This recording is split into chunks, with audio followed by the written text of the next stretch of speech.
Wriddhiman please এবার অন্তত ফোনটা তোলো প্লিজ। নম্বরে কল করেছেন সেটি এই মুহূর্তে উপলব্ধ নয় অথবা সুইচ অফ আছে। সুইচড অফ মানেটা কি? হে ভগবান, এবার আমি কি করে ওকে জানাবো, কি করে ওকে নিউজটা দেবো? এই জবে থেকে ইনস্টিটিউশনের প্রবলেমটা হয়েছে তবে থেকে he is so occupied with this. আর হবে না কেন? আমাদের পরিবারের রেপুটেশন, ইনস্টিটিউশনের রেপুটেশন, ও নিজের রেপুটেশন, এগুলো তো ওকে রিকভার করতে হবে। এতগুলো ফলস অ্যাকিউজেশন, এগুলোই বা কি করে প্রমাণ করবে যে এগুলো ফলস? হে ভগবান, তুমি কি সমস্যায় ফেললে? কোনো একটা সলিউশন তো আমাকে দাও না তো। ম্যাম সামলে, তুমি এগুলো এখানে নিয়ে কি করছো? আমি তো বললাম এগুলো ওখানে লাগাতে। দেখো, সরি বলার এখানে কোনো জায়গা নেই। আমাদের কাছে মাত্র 1 ঘন্টা সময় আছে। তোমার প্রয়োজন হলে তুমি অন্য লোকজন আরও অ্যাড করে পুরোটা কাজ কমপ্লিট করো, কিন্তু আমার 1 ঘন্টাই সময় আছে। প্লিজ এটা ভালো করে দেখো, যাও। ম্যাম, আপনার হাতে লাগেনি তো? আপনি ঠিক আছে? ঠিক আছে, তুমি তোমার কাজ করো, যাও। Thank you. Okay ma'am. ও বড় বৌদি, আরে কি হয়েছে? এত টেনশন করছো কেন? হয়েছেটা কি? কি অদ্ভুত কথা, টেনশন করবো না? ঋদ্ধিমানের ছেলের বিয়ে, এদিকে বাবাকে আমি ফোনে পাচ্ছি না। তো ওর বাবাকে জানাতে হবে যে ছেলের বিয়ে। আচ্ছা তাহলে ফোন করো না, বলো না তাড়াতাড়ি বাড়ি চলে আসুক, হয়ে গেল। হ্যাঁ, তো ফোনটা সুইচ অফ হয়ে কি করবো? হ্যাঁ, ফোনটাকে তো সুইচ অফ করে রেখেছে। আমার কথাটা শোনো, আমাদের ঋদ্ধি খুব সেন্সিবল ছেলে, নিশ্চয়ই কোনো কাজই আটকা পড়েছে তাই ফোনটা ধরছে না। তাছাড়া ও বেচারা জানবে কি করে যে একদিনের মধ্যে এমন কাণ্ড হবে যে আমাদের ইমিডিয়েট বিয়ের ব্যবস্থা করতে পারে? ওকে আমাদের প্রয়োজন হবে। তুমি ঠান্ডা মাথায় ওয়েট করো। দেখো, ঋদ্ধি খুব সেন্সিবল ছেলে, ও ঠিক সময় মতো চলে আসবে, তখন আমরা ওকে সবটা বুঝিয়ে বলবো, ও ঠিক বুঝবে। বড় বৌদি শান্ত হয়, এত টেনশন করো না। বুঝলেই ভালো।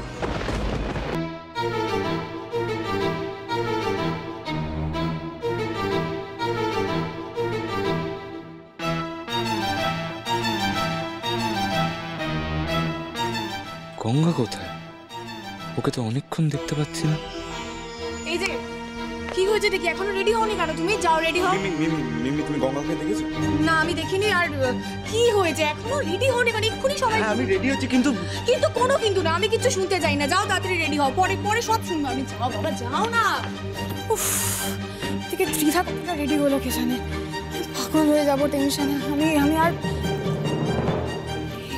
ঈশ্বর, এগুলো সুমেধা, এগুলো কি সাজিয়েছো তুমি? এগুলো কি অবস্থা? এগুলো বলেছিলাম তো না করতে, আমার এগুলো পছন্দ নেই। এই ফুলগুলো দিয়ে কেন ডেকোরেট করা হয়েছে? ম্যাম, আমি লোক ডেকে আবার এটা ঠিক করিয়ে নিচ্ছি, আপনি একটু শান্ত হন। আরে কি শান্ত হবো? টাইম আছে নাকি? তুমি কেন বুঝতে পারছো না? সিংহরায় বাড়ির ছেলের বিয়ে, এটা অনেক বড় করে করার কথা ছিল।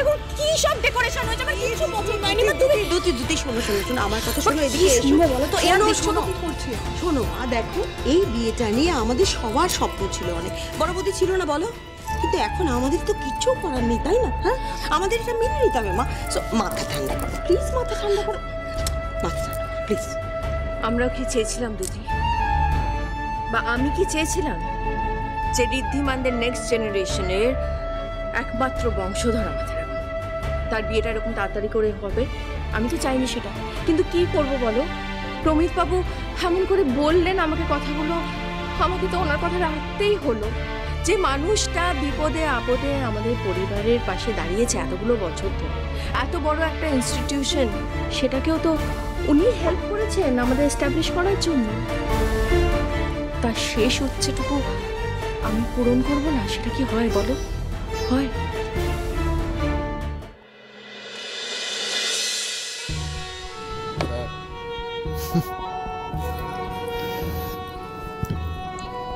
চেক অ্যান্ড মেট। আরে এবার তো ভালো করে উঠে বসো, আমার সামনে তো নাটক করে কোনো লাভ নেই, তাই না প্রমিত? আজকে তোমার খুশির দিন, নাও ডালো।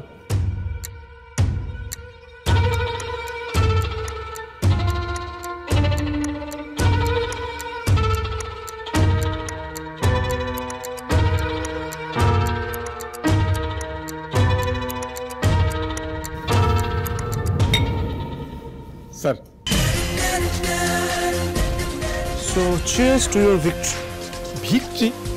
আমার কিসের ভিক্টরি? চেকমেট তো আপনি দিলেন, আপনার তো জেতা শুরু। দাবা খেলা জানো প্রমিত? দাবা খেলায় রাজাকে চেক অনেকবার দেওয়া যায়, কিন্তু মেট একবারই হয়। আমার খেলায় ঋদ্ধিমান সিংহ রায় বারবার চেকও খাবে, বারবার মেট হবে। শেষ নিঃশ্বাস পর্যন্ত আমি ওকে জিততে দেব না, কোনোদিনও না। আরে কি ব্যাপার, বসে আছো কেন? আজ তোমার একটা উৎসবের দিন, খুশির দিন। बढ़िया सा सेलिब्रेशन तो मांगता है, খাও খাও। সেলিব্রেশন স্যার, সেলিব্রেশন তো শুরুই হয়ে গেছে। এখন থেকে তো আপনার রোজই জেতার পালা। ইয়েস, আমি তো এটাই চেয়েছিলাম, জিততেই চেয়েছিলাম। 21 বছর ধরে অপেক্ষা করেছি, প্ল্যান বানিয়েছি আজকের দিনটা দেখার জন্যই তো। এবার থেকে আমার স্বপ্ন পূরণের সময় চলে এসেছে। ওই পার্টি সং টং চালাও, সারা রাত ধরে চলবে আজকে পার্টি। পার্টি তো চলবেই। মঞ্জিরা সিংহ রায় যখন কথা দিয়ে গেছে, তখন নিজের ছেলের সর্বনাশ নিজেই ডেকে আনবে।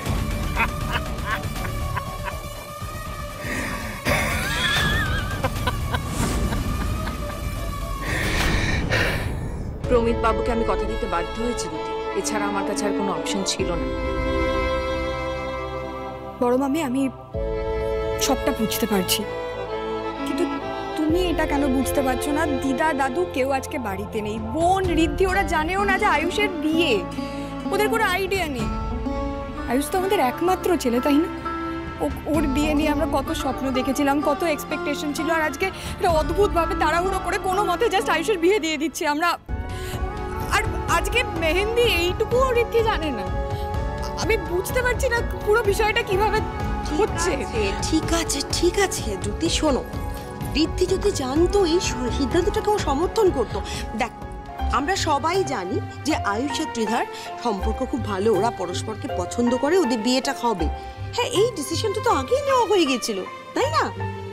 এখন যখন সম্ভব হচ্ছে না, এখন ছোটখাটো করে অনুষ্ঠানটা আমরা করে ফেলি, বড় বৌদি, তারপর সব ঠিকঠাক হয়ে গেলে তখন হয় আমরা বাড়ি শুদ্ধ সবাই মিলে বড় করে হই হই করে একটা অনুষ্ঠান করবো, বলো? হ্যাঁ, এখন এটা নিয়ে শুধু শুধু মন খারাপ করে না প্লিজ। হ্যাঁ, আমাদের তো এখন বিয়েটা দিতে হবে, তাই না? তুমি চেষ্টা করো ঋদ্ধিকে। যতই তাড়াহুড়ো করা হোক, তোমায় ছাড়া যে বিয়েটা হবে না ঋদ্ধিমান, তুমি প্লিজ তাড়াতাড়ি বাড়ি এসো।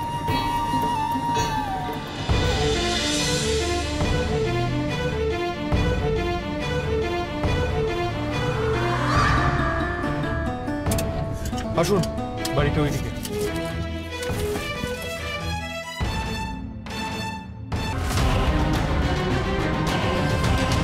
আপনি শিওর যেখানে রুশালি থাকে? আমার 100% শিওর, আমি ঠিক অ্যাড্রেসে এসেছি।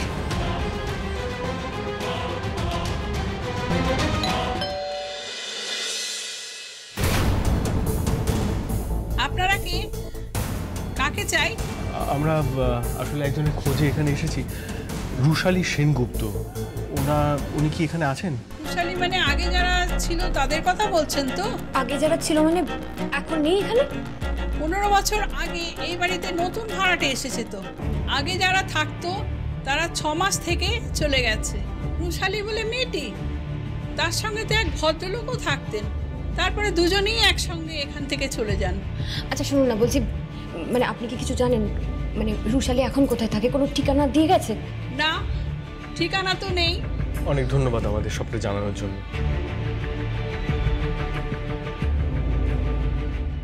কে এই লোকটা যে আমার বোনের সাথে ছিল? তাহলে কি সত্যি আমার বোনকে প্রেমের জালে ভাসিয়ে কেউ এই কাজটা করিয়েছে? কিন্তু কে, আমি তো কিচ্ছু বুঝতে পারছি না। এত কাছে এসেও আমি আবার হেরে গেলাম। বোনকে খুঁজে পাওয়ার সব রাস্তা বন্ধ হয়ে গেল আমার। দেখুন, আপনি ধৈর্য হারাবেন না। সব রাস্তা বন্ধ হয়ে গেল, এটা ভেবে নেবার এখনই কোনো কারণ নেই। কারণ আছে মিস্টার সিংহ রায়, কারণ আছে। আপনি জানেন না গত 16 বছরে এটা আমার সাথে কতবার হয়েছে?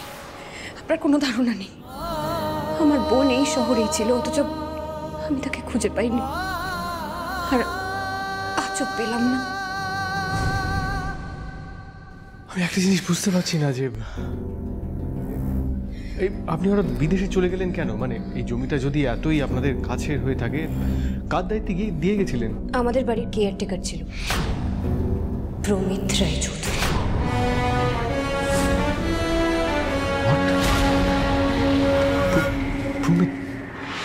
প্রমিত রায় চৌধুরী আপনাদের জমির কেয়ারটেকার ছিলেন?